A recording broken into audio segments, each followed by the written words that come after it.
Hi everyone, my name is Peter Trick. I'm a physiotherapist based at North Norfolk Physiotherapy. And today we're going to be speaking about tennis elbow.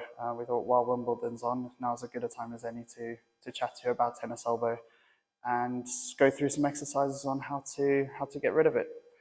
So the first thing I'd like to say is that if you're unsure about having tennis elbow, it's always best to get it checked out either by your GP or by a physiotherapist, which will require an assessment.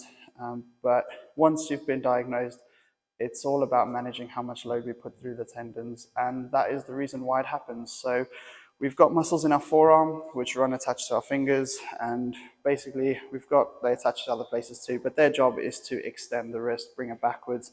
Now the muscles involved don't only extend the wrist, they also activate when we grip things, when we deviate the wrist towards the thumb or the radial side, and also when we supinate, so turn upwards.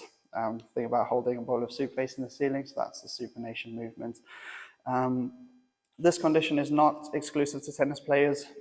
Anywhere where we are constantly loading the extensor system of the wrists, so things like typing on a keyboard all day where we have our wrists in that position, that can create overload.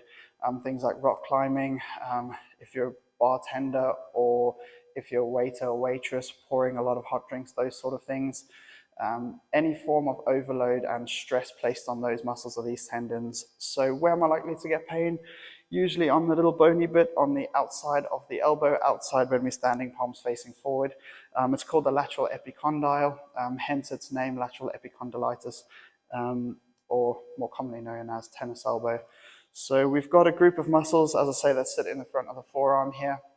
The main one involved is extensor carpi radialis brevis, but we've also got extensor carpi radialis longus, which can get involved, as well as the common extensor tendon, extensor digitorum. So all of these muscles sit in the forearm, and as I said, we've been through their functions. So now that we've got tennis elbow, we've got the pain there, we've got some discomfort through the forearm. It is load related, so things like pouring the kettle might aggravate it, opening a door, turning a doorknob, those sort of things, carrying things, anything to do with grip or extension, deviation or supination of the wrist. So once we've got it right now, we need to get rid of it. It's all about managing how much load we put through it. So the first thing I'd recommend is to cut the amount of work that these muscles have to do during the day. That can be done by trying to do things with the other hand. You can also get tendon straps which you could put on that can offload it, sometimes taping. I'd recommend speaking to your physiotherapist and finding out what the best option is for you. You can also do some massage to take some of the tension off, but again, have a chat to your physio.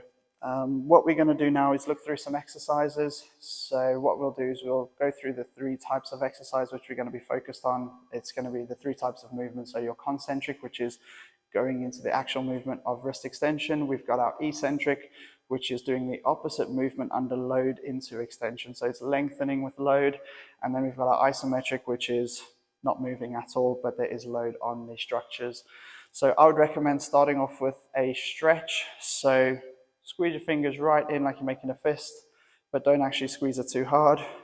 Pull the wrist backwards towards you and turn the inside of your elbow to face out. Now you should feel a nice stretch through the front of your forearm.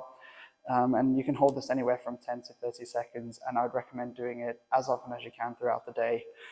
The next set of exercises we're going to look at are going to be some weighted movements. So we're going to do all three of the movements in the three different directions that these muscles are involved in, or the three different functions which these muscles are involved in. So grab a weight. If you don't have a weight, feel free to use a band. If you don't have a weight or a band, then we'll start off with isometrics where you don't need anything, and you can fill up a 500 ml bottle of water, anything like that.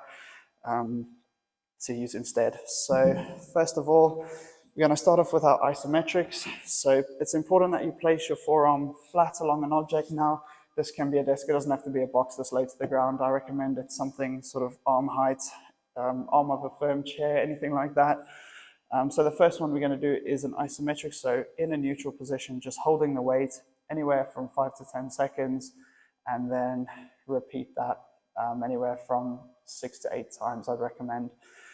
But there's no exact number there, anywhere between sort of 6 and 12 reps for 3 to 4 sets. Then the next one is, or this is also based on your tolerance. So if you can only do 6, do 6. It's really important that these are pain-free. Some discomfort is to be expected. We'd like to feel the muscles working, but we don't want that sharp acute pain on the outside of the elbow.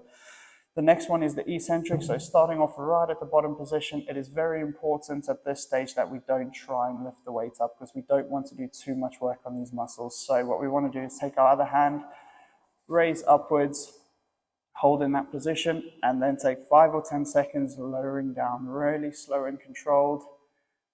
And again, anywhere from 8 to 10 reps, 3 to 4 sets, build up to the end of those numbers and repeat. So non-injured hand, lifting the weight up, holding, and going slowly down.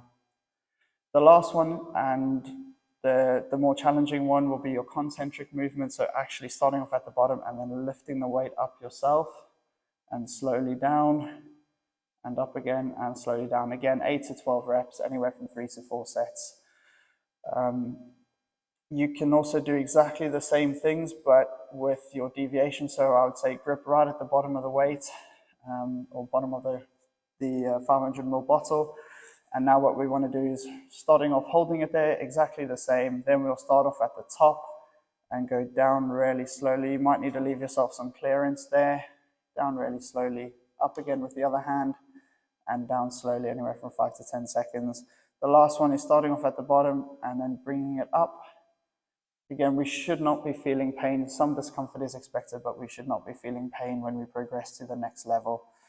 And then the last one is supination. So remember, as I said, holding a bowl of soup. So what we want to do, starting off with, again, really try hold at the bottom of the weight. This one's not ideal. You can hold it there and go slowly down. And again, you should feel these muscles working. Other hand coming back up and going down. And then what you can do is go from that position back up to neutral and down again. You're welcome to go all the way over, but when we cross neutral, the weight starts to help us out and do the work.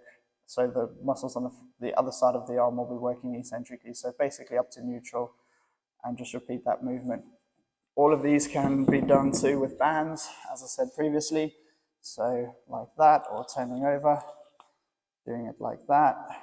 The supination becomes a little bit more tricky when it comes to a band, but you can still do it. You can loop it around your thumb and do that. Okay. So all of those can be done with a band, or if you don't have a band, a bottle. But as I said before, it's really important, and I can't reiterate this enough. Go get seen by a physiotherapist or a healthcare professional of your choice. Make sure that you've got tennis elbow. Make sure that there's nothing more sinister going on. And thank you very much for your time.